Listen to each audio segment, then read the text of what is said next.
Tatlong signs ng pekeng mayaman. Una is mukhang mayaman ka lang. Ito yung pinapakita mo sa social media na mukha kang mayaman. Pero sa totoo, wala kang ipon at baon sa utang.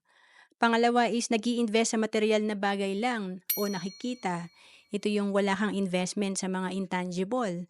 Like, importante kasi maganda yung cash flow natin, may healthcare tayo, insurance, wala tayong utang, may emergency fund, at meron tayong investment. And pangatlo, puro utang at walang asset o negosyo.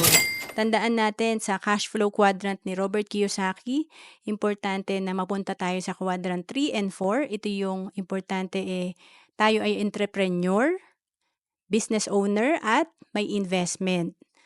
Dito kasi natin mabibuild yung ating passive income or money working for you. To know more about savings and investment, message mo na ako sa FB, Roan Celis Capistrano.